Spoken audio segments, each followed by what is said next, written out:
سہل ابن حنیف کہتے ہیں بدری صحابی، یہ وہی تھے جنہیں حضرت معاویہ کو معزول کر کے حضرت علی نے شام کا گورنر لگایا تھا اپنے دور خلافت میں، اور حضرت معاویہ نے استعفیٰ دینے سے انکار کر دیا تھا تو جنگ صفین لڑنی پڑی حضرت علی کو۔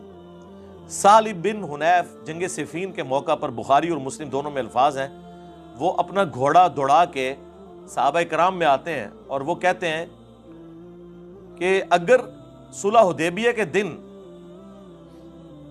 ہمارے اختیار میں ہوتا تو ہم رسول اللہ کے فیصلے کو بدل دیتے، اور پھر انہوں نے اسپیسیفکلی مینشن کیا کہ حضرت عمر اس صلح کے اوپر خوش نہیں تھے، اور اگر زبردستی کرنی ہوتی تو حضرت عمر جو ہیں نعوذ باللہ اس فیصلے کو بدل دیتے، انکار کر دیتے۔ وہ اگر خدا نہ خواستہ ایسا ہوتا تو اپنے ایمان سے یاد ہو بیٹھے، لیکن ایسا نہیں ہوا۔ تو انہوں نے فوجیوں کو کہا کہ اس دن نبی الاسلام کے فیصلے کو ہم نے قبول کیا، آج تمہارا کام ہے کہ علی کے فیصلے کو قبول کرو۔ وہ تحکیم کا مسئلہ، وہ پھر ایک دردناک سٹوری ہے، لیکن بخاری مسلم کی اس حدیث سے یہ بھی پتہ چل گیا کہ سہل بن حنیف بدری صحابی صلح حدیبیہ کے ساتھ جوڑ رہے ہیں تحکیم کے مسئلے کو۔ صلح حدیبیہ میں اللہ کے نبی اور صحابہ ایک طرف تھے اور دوسری طرف مشرکین عرب تھے، اور اس موقع پر مولا علی اور ان کے ساتھی ایک طرف تھے اور دوسری طرف اہل شام تھے۔ تو یہ اس میں اہل شام کی جتنی فضیلت آئی ہوئی ہے نا وہ آپ کو پتہ چل گئی ہوگی، کیونکہ جب اب جوڑا جا رہا ہے نا اس کے ساتھ، وہ تو بخاری میں موجود ہے، جب حضرت علی نے وہ محمد رسول اللہ مٹانے سے انکار کر دیا تھا، جب کافروں نے اعتراض کیا ہم تو آپ کو اللہ کا رسول نہیں مانتے، آپ لکھیں محمد بن عبداللہ۔ حضور نے کہا علی کاٹ دو اور لکھ دو، انہوں نے کہا یا رسول اللہ میں تو نہیں کاٹوں گا۔ اب یہ کس حضور کی محبت میں انہوں نے کہا، پھر حضور نے کہا ادھر مجھے دو، پھر آپ نے لکیر پھیری اور اپنے ہاتھوں سے لکھا۔ اور حضرت ابوبکر کہتے ہیں حضور کی ہینڈ رائٹنگ اتنی اچھی نہیں تھی، اس لیے کہ آپ کو اللہ تعالیٰ نے یہ ملکہ نہیں دیا تھا، یہ حضور کا معجزہ تھا کہ آپ لکھ پڑھ نہیں سکتے تھے، کیونکہ سورہ العنکبوت میں اگر ایسا ہوتا تو لوگ گمان کرتے یہ کتاب آپ نے خود لکھ لی ہے۔ حضور کے حق میں لکھا پڑھا نہ ہونا یہ عیب نہیں ہے، خوبی ہے، اور لکھا پڑھے سے مراد جاہل ہونا نہیں ہے، اللہ نے انہیں علم سکھایا ہے، لیکن یہ اللہ تعالیٰ نے ان کو معجزہ دیا ہے کہ تو وہاں پہ حضرت علی نے جو انکار کیا تو وہ اس وجہ سے نہیں تھا کہ نعوذ باللہ نافرمان تھے۔ اور اسی حدیث کا ایک طریق سنن نسائی الکبریٰ کے اندر موجود ہے، خصائص علی والے چیپٹر کے اندر، وہ بڑا دردناک ہے۔ اس میں پہلے تو وہ مناظرہ بھی ہے جو خوارج اور ابن عباس کے درمیان ہوا، جو ہم نے ریسرچ پیپر 5B کربلا والے میں ڈالا ہوا ہے، اور دوسرا یہ وہ روایت لے کے ہے کہ حضرت علی نے جب یہ انکار کیا نا، حضور نے یہ کیا تو اس کے بعد نبی الاسلام نے حضرت علی کو ایک رازداری کی بات بتائی اور کہا کہ اے علی تم پہ بھی اسی طرح کا ایک وقت آئے گا، اس وقت تمہیں بھی وہی کچھ کرنا ہوگا جو آج میں کر رہا ہوں۔ یعنی رسول اللہ نے اپنی جگہ علی کو رکھا اور مشرکین عرب کی جگہ حضرت علی کے مخالفین کو رکھا، تبھی ریزیمبلنس بنے گی نا۔ انہوں نے کیا کہا تھا کہ ہم محمد رسول اللہ نہیں مانتے، محمد بن عبداللہ لکھو۔ جب حضرت علی اور حضرت معاویہ کے درمیان جنگ بندی ہوئی، جو معاہدہ لکھا گیا اس میں لکھا تھا امیر المؤمنین خلیفۃ المسلمین علی ابن ابی طالب اور معاویہ ابن ابی سفیان کے درمیان۔ تو معاویہ بن ابی سفیان رضی اللہ تعالیٰ عنہ، ہم تو ہماری تو مجبوری ہے جی، صحابی ہونے کی وجہ سے ہم احترام سے نام لیتے ہیں اور رضی اللہ عنہ کہتے ہیں، نبی الاسلام کی نسبت کی وجہ سے۔ تو ان کے پاس جب یہ معاہدہ پہنچا تو انہوں نے کہا میں تو اس معاہدے پہ سائن نہیں کروں گا، میں تو اسے امیر المومنین نہیں مانتا ہوں، جس طرح کے مشرکین عرب نے کہا تھا کہ ہم اسے اللہ کا رسول نہیں مانتے۔ ٹھیک ہے، تو آپ ذرا دیکھ لیں کیا ریزیمبلنس بن رہی ہے۔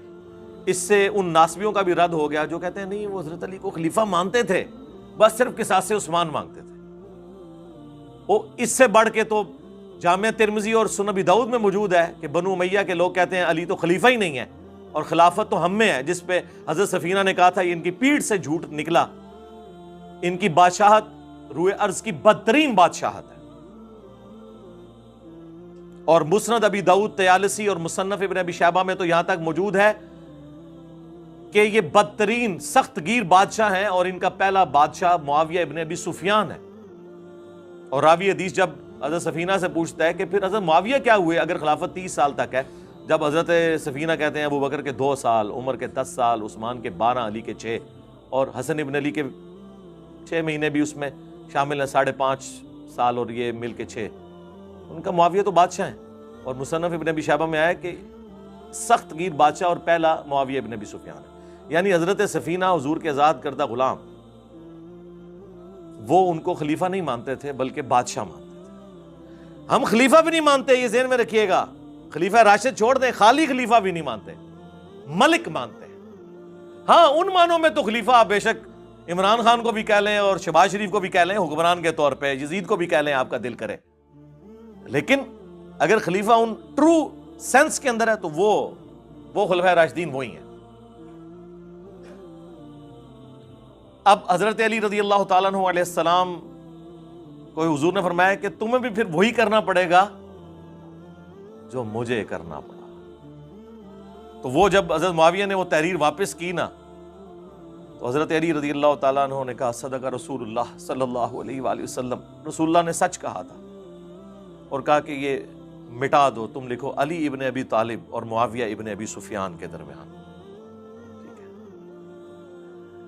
اس میں حضرت علی کی جو تکلیف ہے اس کا تو آپ اندازہ کر سکتے ہیں، لیکن آپ اس چیز کا اندازہ کریں کہ مخالفین کے اوپر جو وعید فٹ ہوئی ہے کہ انہوں نے محمد رسول اللہ کا انکار کر کے محمد بن عبداللہ لکھوایا، حالانکہ وہ مشرک تھے. سمجھ میں آتا ہے، یہاں پہ کلمہ گو مسلمان تھے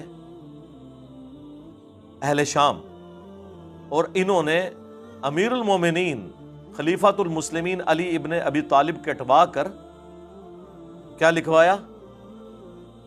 علی ابن ابی طالب.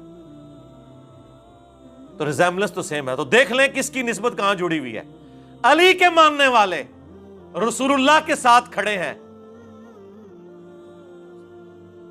اور علی کے مخالفین اس جگہ پر رسول اللہ نے انہیں کھڑا کیا. ہم نہیں کھڑا کرتے، وہ کہیں گے جی فتویٰ لگا دیا، جہاں پر نبی الاسلام کے مخالفین صلح حدیبیہ کے موقع پر کھڑے ہوئے تھے. خیر وہ یہ ایک دردناک چیز ہے تحکیم کے اوپر. یہ جو جنگ بندی ہوئی اور اس میں پھر وہ 2 بندے نامینیٹ ہوئے. ادھر سے ابن عباس نے جانا تھا مولا علی کی طرف سے، انہوں نے کہا ہم ابن عباس کو نہیں مانیں گے، یہ حضرت علی کا رشتہ دار ہے. صرف ابو موسیٰ اشعری کو یعنی دھکے سے ایسا بندہ چوز کیا جو اتنے اچھے طریقے سے ڈیبیٹ نہیں کر سکتا تھا. اور ادھر سے آئے جناب اتنی پرسنالٹی کہ ان کے نام کے اوپر آج تک عمرو و یار کی کہانیاں پڑھائی جاتی ہیں، یعنی ان کی نسبت کی وجہ سے. میں نے نہیں لکھی کہانیاں، میرے متھے نہ مار دینا. عمر ابن عاص رضی اللہ تعالیٰ عنہ، ہم تو نام احترام سے لیں گے، ظاہر ہے صحابی ہیں، صلح حدیبیہ کے بعد مسلمان ہوئے لیکن فتح مکہ سے پہلے مسلمان ہوئے ہیں، یہ بھی اور حضرت خالد بن ولید بھی. عمر بن عاص وہ جب طے پایا اور فیصلہ یہ طے پایا کہ جناب دونوں کو کہتے ہیں سائیڈ پہ ہو جاؤ، تو تیسرا بندہ کوئی خلیفہ چن لیتے ہیں. اندازہ کریں یہ کون سا فیصلہ طے پایا جا رہا تھا کہ ایک بندہ حاکم. یہ اسی طریقے سے ہے کہ کسی کے گھر میں چور گھس جائیں اور آپ جا کے یہ فیصلہ کرنا شروع کر دیں کہ ٹھیک ہے لڑنے کی ضرورت نہیں، دونوں آدھا آدھا مال کر لو، یا مالک بھی دستبردار ہو جائے، چور بھی دستبردار ہو جائے اور کسی تیسرے بندے کے حوالے کر دیتے ہیں یہ مکان. بھائی مولا علی کو تو انہی صاحب نے خلیفہ چنا تھا جنہوں نے ابو بکر عمر عثمان کو چنا ہوا تھا، بلکہ وہ جو 6 رکنی کمیٹی جو صحیح بخاری میں آتا ہے اس میں حضرت عثمان کے بعد تو حضرت علی اب باقی تھے. ان سے زیادہ کون خلافت کا حقدار تھا بعد میں حضرت عثمان کی شہادت کے بعد؟ تو یہ کوئی فیصلہ تھا جی عبداللہ بن عمر کو بنا دے؟ یہ بھی بیچ میں ایک رائے آئی. اسی وجہ سے وہ صحیح بخاری میں 4108 ہے نا جو حضرت معاویہ نے خطبہ دیا تھا عبداللہ بن عمر کی طرف کنایا کرتے ہوئے، کون تم میں سے خلافت کے لیے خواہش رکھتا ہے، سینگ اٹھائے، میں اس کے باپ سے زیادہ خلافت کا حقدار ہوں. حضرت عمر کی نعوذ باللہ توہین کر دی.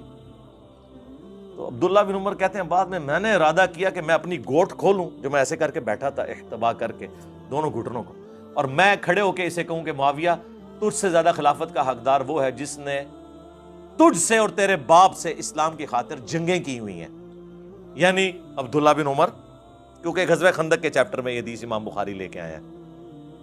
یا حضرت علی کی طرف اشارہ ہے کہ تم باپ بیٹا تو کافر تھے، آج بعد میں مسلمان ہو کے کہہ رہے ہو کہ ہم عمر سے بھی زیادہ خلافت کے حقدار ہیں، کیونکہ انہوں نے کہا میں اس کے اور اس کے باپ سے زیادہ خلافت کا حقدار ہوں۔ تو ظاہر ہے جسے کہا اسی کو تکلیف ہوئی نا، انہوں نے بعد میں کہا میں نے ارادہ کیا لیکن پھر میں فتنے کے ڈر سے خاموش ہو گیا اور خون ریزی کے ڈر سے، پھر مجھے جنت کی نعمتیں یاد آ گئیں کہ ٹھیک ہے مر کے تو جنت میں ہی جانا ہے، دنیا میں کمپرومائز کر لیتے ہیں۔ اور وہ راوی حدیث جو تابعی ہے وہ کہتا ہے کہ عبداللہ بن عمر نے خاموش ہو کے اپنی عزت بھی بچا لی اور اپنی جان بھی بچا لی، یعنی ایک خال المومنین نے، جی عبداللہ بن عمر بھی تو خال المومنین ہے، مومنین کے ماموں نہیں ہیں، سیدہ حفصہ کے بھائی ہیں، اور اس بخاری کے حدیث میں حضرت حفصہ ہی ان کو بھیج رہی تھی کہ جاؤ بھائی معاویہ کا جا کے خطبہ سنو، ورنہ تمہاری غیر موجودگی کو کہیں تمہارے خلاف سازش کے طور پر ایکسیپٹ نہ کر لیا جائے۔ اور دوسرے خال المومنین حضرت ام حبیبہ کے بھائی حضرت معاویہ رضی اللہ تعالیٰ۔ اندازہ کریں اس عورت کی نسبت کی وجہ سے عزت کی جا رہی ہے جس عورت نے اپنے بھائی اور باپ سے ٹکر لے کے حضور سے شادی کی ہوئی ہے، اور کل کو مسلمان ہو کے اس کی نسبت کو اپنے حق میں یوز کیا جا رہا ہے۔ یعنی آپ پہلے مخالفت کریں کہ تم اس نبی پہ ایمان کیوں لائی ہو، اور کل کو جب آپ ایمان لے آئیں تو آپ کہیں کہ میں تو اس کا بھائی ہوں، میں تو اس کا باپ ہوں۔ خیر وہ تحکیم کے اس موقع کے اوپر، یہ بھی تحکیم کے بعد کا واقعہ ہے جو یہ میں بخاری 4108 بیان کر رہا ہوں۔ باقی آپ میرا کربلا والا ریسرچ پیپر پڑھیں تو الحمدللہ ہر چیز آپ کو کلیئر ہو جائے گی۔ چلے خیر وہ تحکیم کے مسئلے پہ آئے، وہاں سے جناب ابو موسیٰ اشعری کو انہوں نے کہا ماننے گئے، ادھر سے عمر بن عاص گئے اور جی معزول کر دیں جی، اور عمر بن عاص نے کہا کہ سب سے پہلے ابو موسیٰ اشعری سے کہا کہ تم کھڑے ہو کے اناؤنسمنٹ کرو کہ میں علی کو معزول کرتا ہوں اور معاویہ کو بھی معزول کرتا ہوں، پھر میں کھڑے ہو کے اناؤنسمنٹ کروں گا کہ میں معاویہ کو معزول کرتا ہوں اور علی کو بھی کرتا ہوں، کوئی اور بندہ چنیں گے۔ لیکن رزلٹ کیا نکلا؟ ابو موسیٰ اشعری جو ہیں وہ تو ممبر پہ چڑھ کے انہوں نے یہ بات کر دی، ہمارے نزدیک تو بالکل غلط فیصلہ تھا۔ عمر بن عاص جب چڑھے انہوں نے کہا کہ دیکھو اس نے تو علی کو بھی معزول کر دیا اور معاویہ کو معزول کیا، میں معاویہ کو بحال کرتا ہوں، اسے خلیفۃ المسلمین بناتا ہوں اور علی کو معزول کرتا ہوں، ایک صوبے کے گورنر کو خلیفۃ المسلمین بناتا ہوں۔ یعنی ان کہتے ہیں وہ کھلونے دی تھان دیتی تے منجی ڈا کے بہ گئے۔ تو ابو موسیٰ اشعری جو ہے انہوں نے، ان کو پھر غصہ آیا کہ یہ تو کمرے کے اندر کیا کمٹمنٹ کر کے آیا تھا، تو انہوں نے کہا کہ تو جو ہے نا تیری مثال کتے کی مثال ہے اے عمر، یہ انہوں نے کہا میں نے نہیں کہا، تو انہوں نے کہا تیری مثال گدھے کی مثال ہے۔ خیر اسی کے اوپر وہ چپکلش ہوئی، معاملہ یہیں پہ ختم ہو گیا، پھر حضرت علی واپس چلے گئے، ابھی صفین پارٹ 2 ہونا تھا لیکن خوارج نے حضرت علی کو شہید کر دیا۔ اس کے بعد پھر ابو موسیٰ اشعری پوری زندگی حضرت علی کے سامنے نہیں کبھی آئے، شرمندگی کے مارے جو کچھ ایکٹیویٹی پرفارم ہوئی۔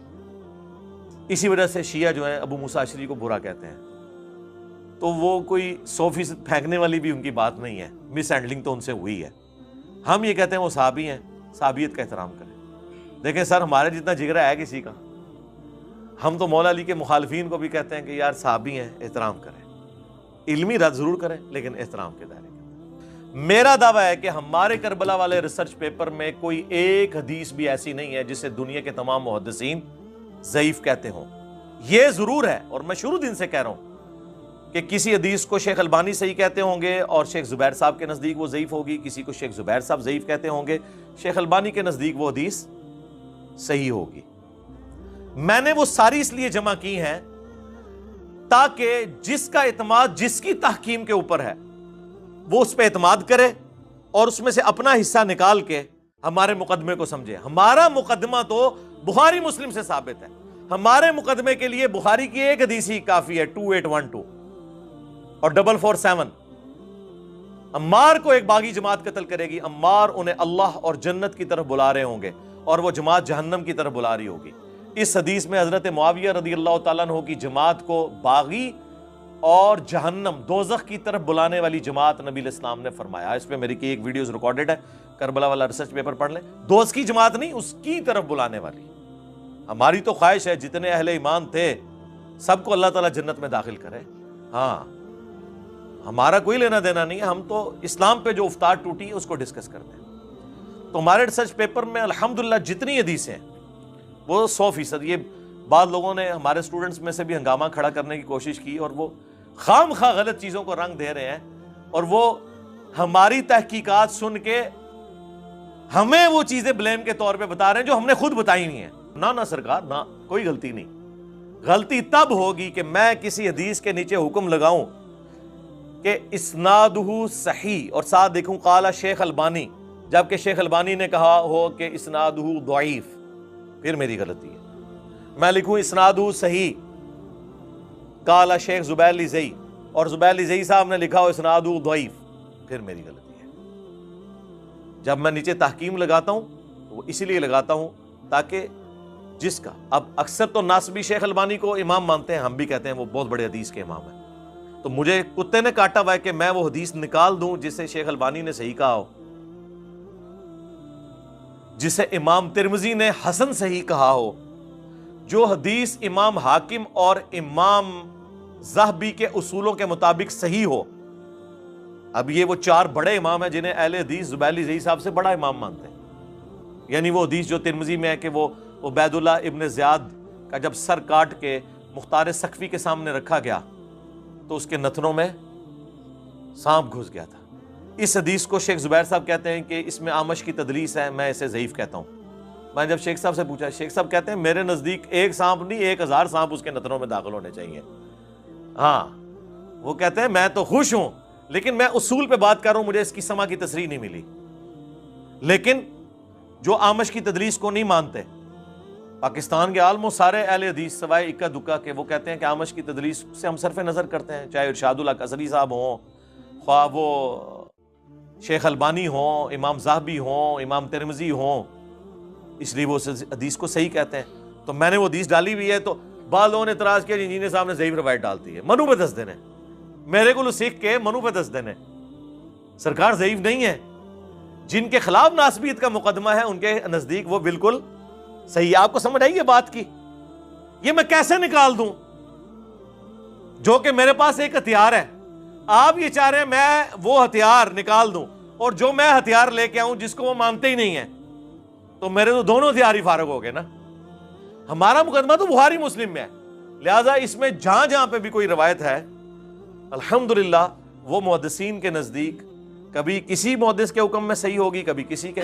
2 نمبری نہیں ہوگی, اللہ کا شکر ہے 2 نمبری یہاں پہ نہیں ہے. 2 نمبری کے لیے ضروری ہوتا ہے کہ آپ کسی فرقے کو فالو کریں. ہم تو ہر اس بات کو فالو کر لیتے ہیں جو صحیح ہوتی ہے, تو ہمیں موقف بدلنے میں کوئی ٹائم نہیں لگتا الحمدللہ. کہیں پہ غلطی ہو اپنا رجوع ریکارڈ کرواتے ہیں, لیکن وہ غلطی ہونی بھی چاہیے نا. خام خواہ تو نہیں رجوع ریکارڈ کرانا, یا خام خواہ میرے ساتھ اختلاف رائے تو نہ کوئی کرے, کوئی بات بنتی بھی ہو نا. آٹا گوندے ہلدی کیوں ہے, تو آٹا گوندے ہوئے ہلنا تو پڑے گا نا. وہ ایک ناسبی نے اعتراض کیا جی وہ آپ نے ترمذی کی آدھی حدیث لکھی ہے.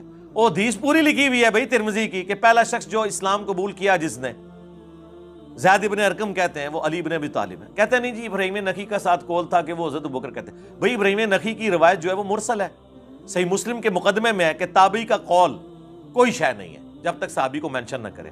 جب ایک روایت آدھی جو روایت ہے وہ موقوف ہے ایک صحابی تک جو سابقون الاولون میں سے ہیں, اور باقی جو آدھا اس کا جو حصہ ہے وہ ہے ہی ضعیف اور مردود اور مرسل ہے, میں نے اس کو نہیں لکھا, تو اس سے کیا فرق پڑتا ہے؟ جبکہ میں اس پمفلٹ کے لکھنے سے پہلے پوری ویڈیو ریکارڈ کروا چکا ہوں, پہلا مسلم کون, اس میں نے اس کو پورا بریف کیا.